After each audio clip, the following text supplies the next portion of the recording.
Hi, this is Audra Dahl, and I'm so glad you're here to join me on this side of the couch.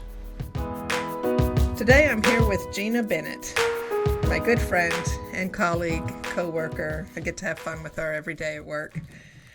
And it's just a joy to work with you. Thank you. She's been on the podcast a few times before, so if you haven't heard those, go back and look them up and find them. It's definitely worth your time. And I hope today is also.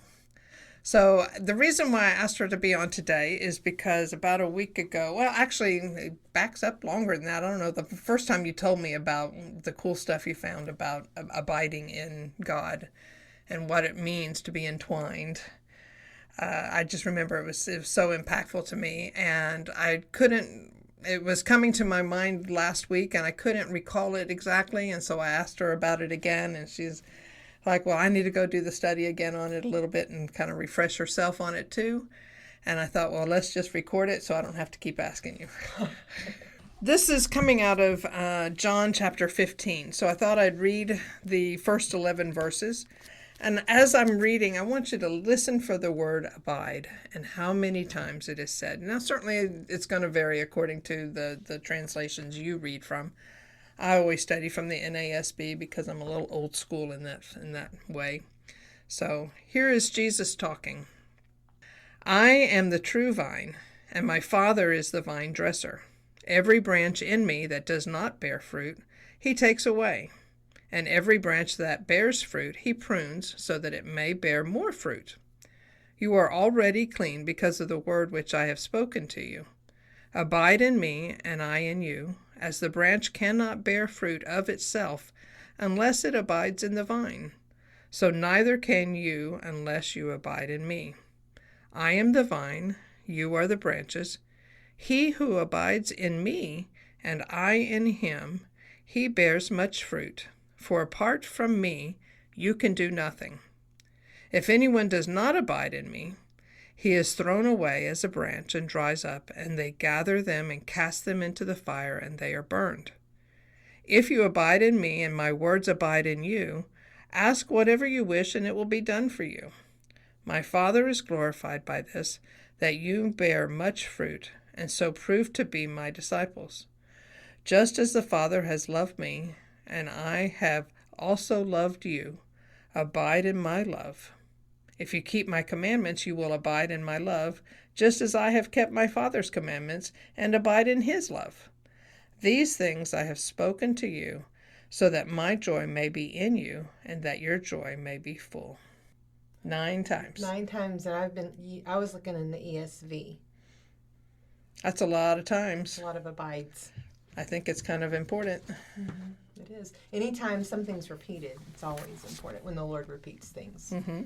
It's worth looking at. So how do you abide? It's one of those words that sounds kind of funny if you say it a lot of times, kind of like obey. Obey. Yeah. Right. So abide. I'm abiding now. How do I abide? Abide. So, well, all right. Yes, I did my little geeky go back to the Greek. And the Greek word is meno, meno. And so there's several different meanings, but they're all so closely similar. And I have this out of the Encyclopedia of the Bible. Most common following: to dwell, to lodge, to remain, to tabernacle, and then there's another one, to remain, and to spend. And they're all, it's await, withstand, endure, continue in a place or state in which one now is, to reside, to last. So it's used as an adjective and a noun in the Bible. And so I just think that they're all closely linked, and that you stay in one place and you bloom where you're planted, for lack of a better way to say it, because when you live somewhere, that's where you're nurtured, that's where you're safe, that's where you get your sustenance, that's where you rest, that's where you grow, right? We go home to our abode where we abide, right? And that's where life happens, is the place that we abide. Right? Like, we come to work, we go in the counseling center, and I abide there to a degree. And that's where I do bloom and grow and find things, and I'm able to help other people find that in their lives as well. So anyway, it's almost like a home away from home sometimes. I know that's weird to say that about work, but when you're there so much, I mean, where we are, it's a safe place. Mm-hmm. So anyway, so that's as far as defining and abide and what happens in abiding. I think that would be it, and that's what this is meant in the Greek with the definitions. Okay, so I'm also thinking about, and I think part of that original conversation that we had was talking about we abide in Christ, and we're abiding with Christ when we're waiting patiently. Oh, waiting. Yeah. Oh, that's another thing. Yeah. Oh, I didn't even go there. I just stayed in the abide. I didn't go into the waiting, but it is a kind of a waiting. Mm-hmm. Because growth is not something that happens overnight, right? Growth is something that happens gradually. Mm-hmm. And when we wait on something, it's not something that's happening right away, but it doesn't mean that it's not happening. Right. Like vines and plants, like some things grow slower than others. Some things grow faster than others, but as long as they are in a place of being nurtured, watered, fed, the right kind of light, because every plant is different, right, and has a different requirement, it's going to grow and get what it needs. But if it's not, then it's not going to grow. It's going to be stunted, and it's not going to flourish. Mm-hmm. So if we're not in that place of waiting for things to take place and nurture us. So it seems confusing. In verse 2 it says he prunes it so that it may bear more fruit. Oh, yeah. We're pruning, it seems like it's cutting it away, but you're cutting it away and you're getting more fruit. Mm-hmm. Exactly. Okay, so pruning. So this is I grew up with a pawpaw who gardened. I have a mom with a green thumb, and I love it. And so one of the things about pruning, like pruning the branches that bear fruit.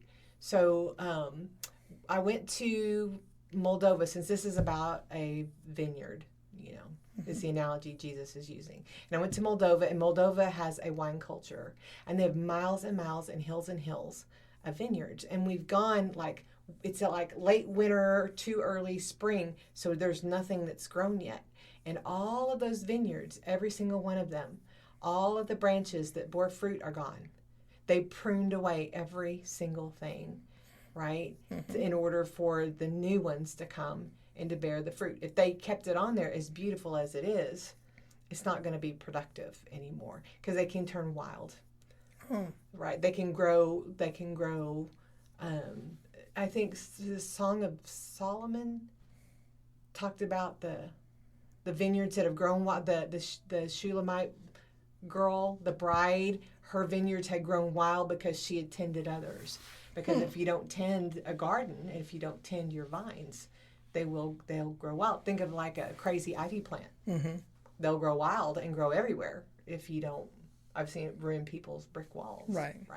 Because it's not pruned. Mm-hmm. Right. And so there's necessary to prune, because if it grows wild, then you don't get quality fruit anymore. I think we talked about, would you say peaches? If you have a cluster of peaches, and if you take away one or two, so the other one, because they'll be kind of stunted if you don't.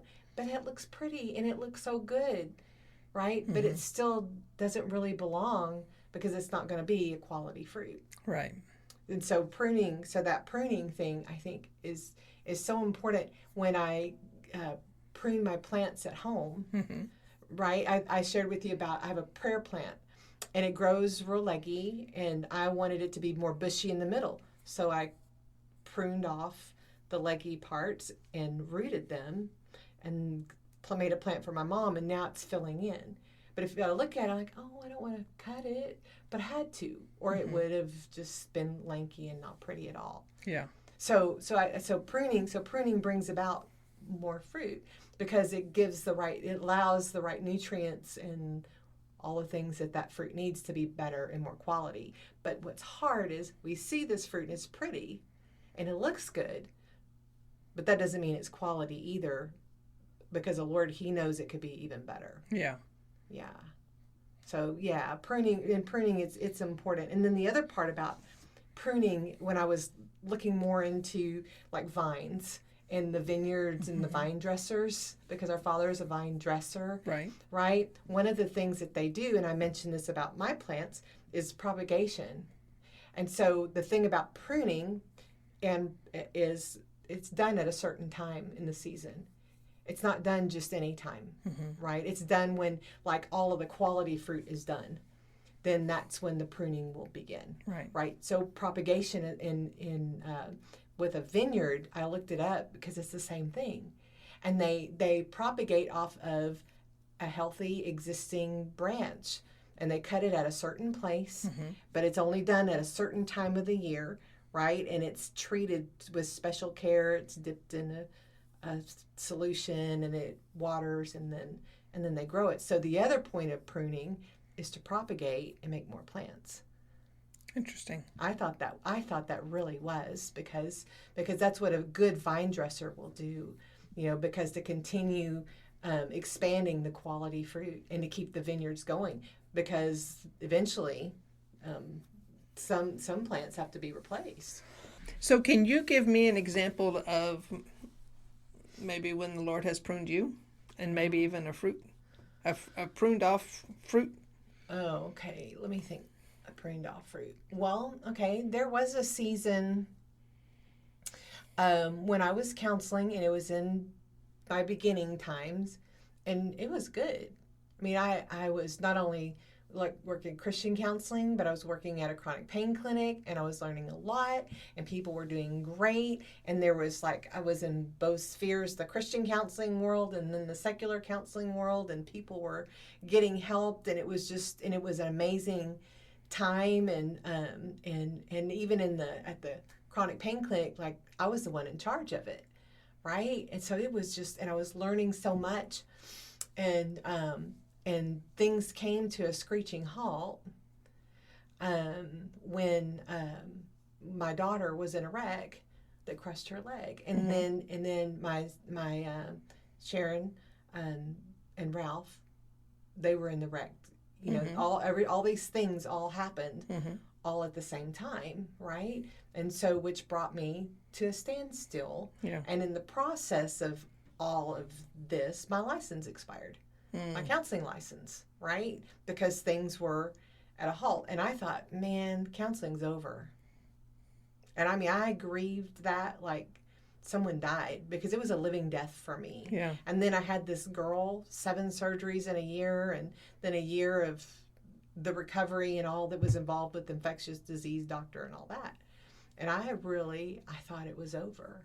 And at one point, in that second year, things were better for my girl. I got a call from Sharon that I mentioned, and she was starting a new counseling center and wanted me to come work there. I was like, well, Sharon, my license expired. My life has just been a mess. Well, not a mess, but hard, a really hard season with my girl.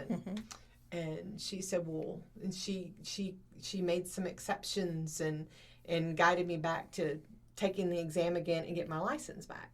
And so that changed everything.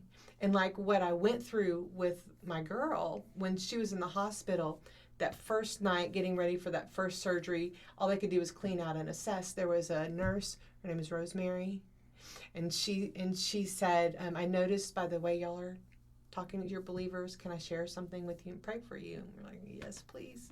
And she said, these doctors have come in here and they've told you some pretty bad stuff, and they have to, she said, but all those things are facts and they're true. She said, but don't forget the truth.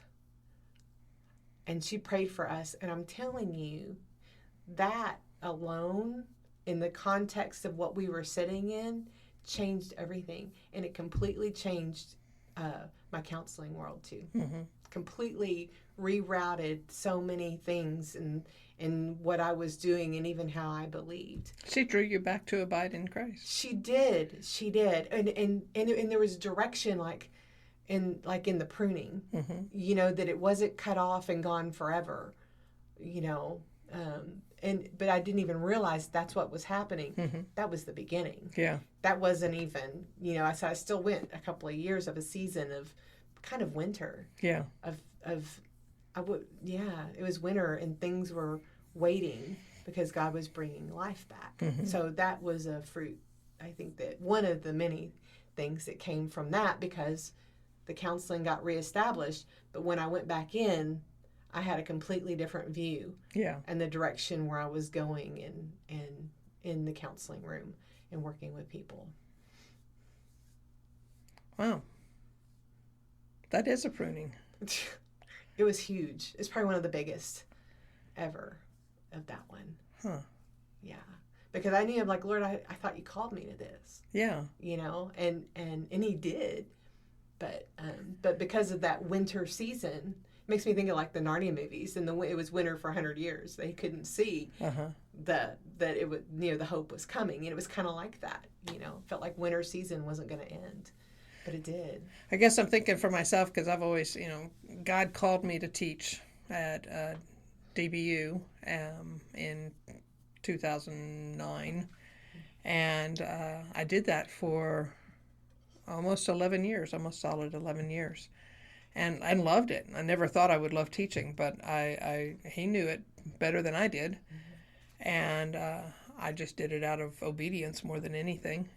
And ended up finding that he actually gifted me in that area, I believe. And so in 2020, when COVID hit, I did not feel the same calling to stay teaching. It was like the calling had been withdrawn.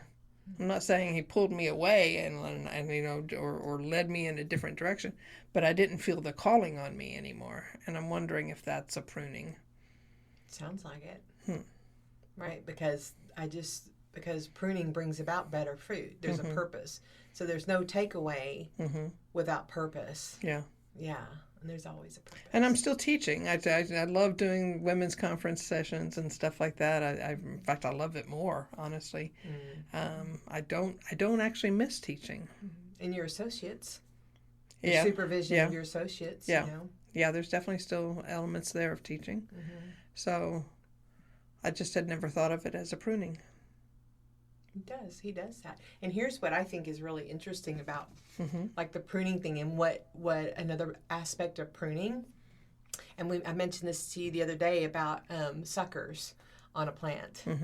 Right? The thing about a sucker on a plant, like here in Texas, we get trees, and then at the base of the trees, like the little suckers, they don't belong. We cut them, or tomato plants, the little suckers, and you cut them off, because the suckers, they're pretty. They might be pretty and look like a part of the plant, but they take away from the producing fruit or the purpose of the tree, right? Like crepe myrtles, sometimes they have the little suckers that come up, and if you don't trim them, it just starts to look like a scraggly tree. Right. But if you cut them off, the blooms are still big and beautiful. Yeah. And so the suckers take away from the plant. They suck the life out. They do. And the purpose of the fruit and having quality fruit. And I think sometimes, like, something we think is good, it's a sucker. And a sucker can look good for a little while, and the plant can flourish for a little while, but if it's not pruned away, eventually, then it'll be affected. Right. But there is a little period of time when that's pretty, And so sometimes I think things that God, they may have a purpose for a little bit, but then they need to be trimmed off to make room for the next fruit to come, or blooms, or whatever purpose for the plant. The other image that I keep having in my head as we're talking is a scene from the original Karate Kid movie with Mr. Miyagi, right? And he does the bonsai. Miyagi. Mr. Miyagi. Mr. Miyagi. He does the bonsai trees. Oh, yeah. And every day he spends a little bit of time pruning that tree to be the best shape possible, best, most beautiful shape, ideal shape of a tree in his mind. Yeah. Right? And so if we extend that out, God pruning us to be his most ideal image of God. Yeah, and the beautiful shape and what he intends. Mm-hmm. Because really, that's what this all comes down to is his Right. intentions Mm-hmm. and what he's wanting to produce and do. Right? And I also think that it implies intimacy as well. Mm-hmm. Right? Because you don't live with somebody and not have an intimate knowledge about them. Right. You don't abide somewhere in the same house with somebody and not have some level of intimacy with them. And that's the whole purpose of all of this, Mm-hmm. is for the people who know him, is to have that intimacy with him. And when the prunings and those things come, what do? Do we look to him? Where do we the vine, Right. where we get our life from? Outside, because if we look to outside forces, we're going to be dormant a lot longer Mm-hmm. than if we don't look into Jesus, into the vine dresser. So there's one verse in here that's kind of scary. Verse 6. If anyone does not abide in me, he is thrown away as a branch and dries up, and they gather them and cast them into the fire, and they are burned. What does that mean? Well, if we are not a believer in Jesus, we cannot be a branch connected to the vine Mm-hmm. that's dressed by the vine dresser if we're not. We have to believe in Jesus in order to be a branch and be in the vine and to be tended by the vine dresser. And people who are not believers, that's the whole point, is they will be thrown into, they will die and wither and be thrown into the fire. Mm-hmm. Right? So only believers are the live in the vine. Mm-hmm. Right? And so it's very important to believe in Jesus and who he is, that he is the Son of God and he is the only way to the Father. Yeah. Right? Because that's what this is all about. Is about being in the Father and cared for by the vine dresser. Okay. So tell me about abiding and waiting patiently. Oh, abiding, waiting, patient. Well, okay, so waiting patiently, I'm thinking of that verse. There's several of them in waiting on the Lord, about waiting patiently on him. There are several definitions, or there's different, I don't have them in front of me, Mm-hmm. and we could get into more detail hopefully another time. But there's different parts of waiting on God. I found, and they're in my notes, but there's waiting, like you can be, one version is waiting could be adhered to perhaps by pinning. That's one of them, of the waiting patiently. There's a waiting that is to be bound together perhaps by twisting. That's another one. And then the third one that I found is means to whirl, as in to dance. Okay. So the thing about waiting on God, it's not something, it doesn't mean we're just not getting what we want right now. Mm-hmm.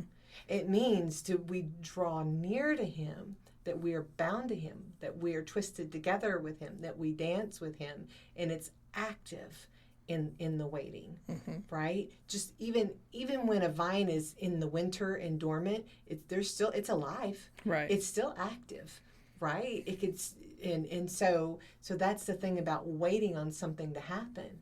It's not passive. It's not. And we think in our brains, a lot of times in our Western culture, I'm not getting what I want right now.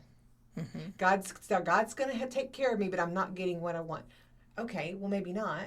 But at the same time, what we should want is that living, active, beautiful intimacy with God, to know that in this waiting, we have a responsibility to trust him and look to him and grow to him and find out like his character in the waiting, instead of, Right. so Lord, I'm waiting on this thing. So, and I'm turning to you to show me who you are, but Lord, will you prepare me for this thing? A lot of times we don't, we just say, I want it now, I'm not getting what I want, and I'm frustrated, and no, Lord, would you prepare me for this thing? Mm-hmm. That's what a vine dresser does to a vine. Right. It prepares it while it's in this waiting stage, Mm-hmm. in order to start producing the branches and the new fruit again. Right? So I just think that we lose track of the preparation in the waiting, and how beautiful that really, really is. And I think that we can miss so much of what's right in front of us by not staying present and missing that, because that's all we want is what we want. Yeah. This thing for God. It's not bad things. It's not, terrible things at all. Mm-hmm. But I think we miss what he has for us as we move towards that, because that's all we focus on. Yeah. Is what we want, and we're focusing in a horizontal and not in the wanting, and not in the vertical and what he's doing and what's in present and being present and letting him do the preparation work and the groundwork. Yeah, I'm thinking of my daughter, actually, who several years back was applying to nursing school, and she has a dream and is living her dream now of being a NICU nurse. And she's smart. She is smart. She's a hard worker. She's going to do whatever she sets her mind to do. But when that first denial came, it was devastating.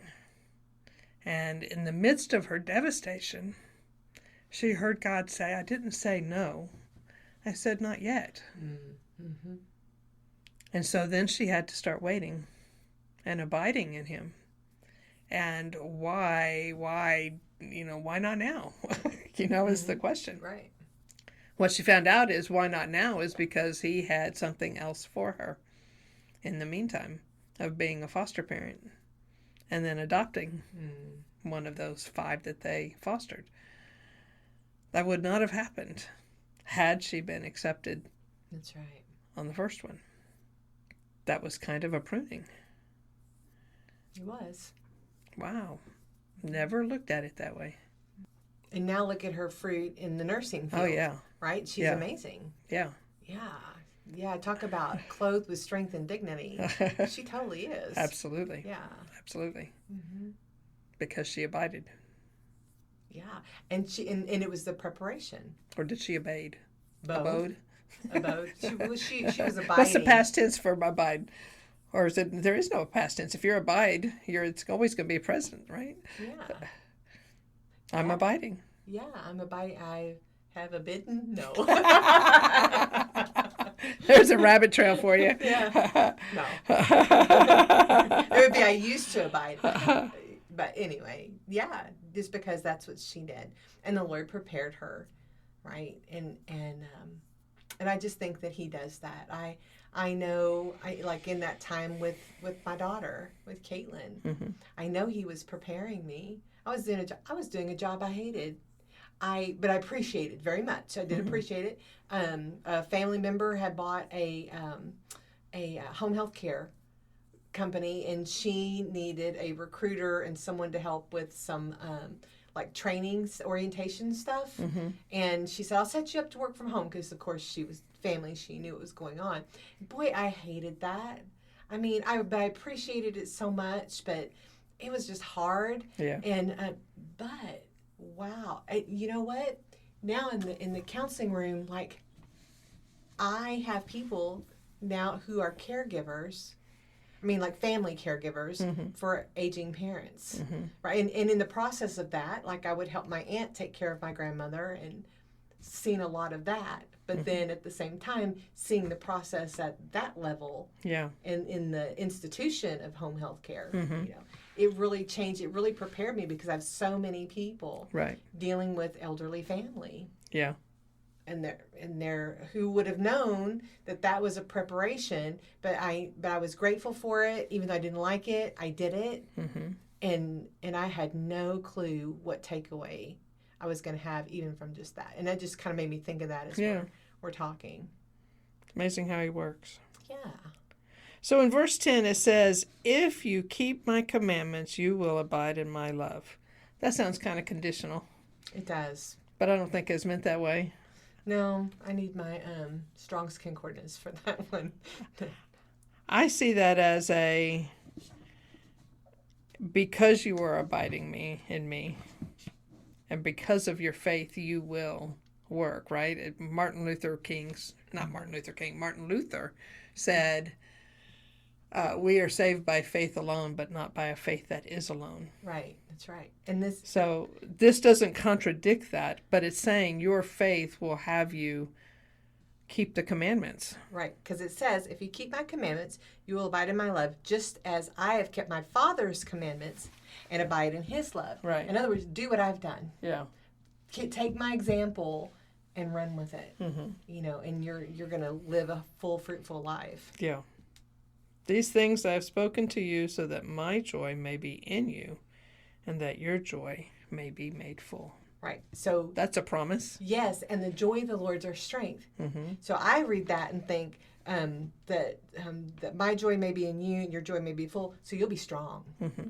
So you'll have my strength, right? And that I love when he uses be full, fullness, being filled. I love that because Jesus was the fullness of God. Mm-hmm. Oh, my heart just goes, because if Jesus needed to be filled, how much more do we need to be filled? And it'd say your joy may be full. I'm like, that means I get his fullness and I get to share even more, you know, and I love that about him. And he's so sharing and generous to make us full. That's right. And that's so generous.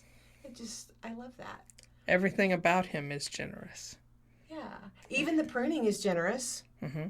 Right? That's generous because it gives us more and better. And if we look over at Ephesians 3, I'm going to turn one of my favorite passages. Paul had just prayed for believers to know the fullness of Christ. Oh, yeah. I love that. The depth and the width and the height, right, of Christ's love. Yeah. And in verse 20 it says, now to him who is able to do far more abundantly beyond all that we ask or think, more than we can even imagine. To him be the glory. He wants to bless us, and he does, richly. Mm-hmm. And even in that verse before, and to know the love of Christ that surpasses all, that you may be filled with all fullness. Yeah. Yeah. Sounds like a great place to stop. It does, and that's awesome. Thank you for being here. Of course, my pleasure. Till next time.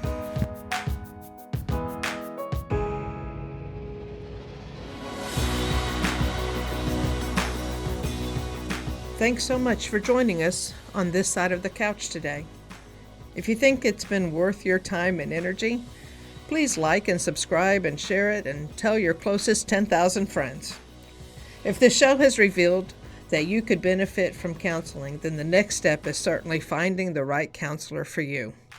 If you're in Texas, the Rush Creek Counseling Center is ready for you. Give us a call at 817-704-6991 or visit our website at rushcreekcounseling.org. That's Rush, R-U-S-H, Creek, C-R-E-E-K, counseling.org. If you are outside of Texas, I still encourage you to seek out a counselor and step onto that path of healing. Now go have an awesome day.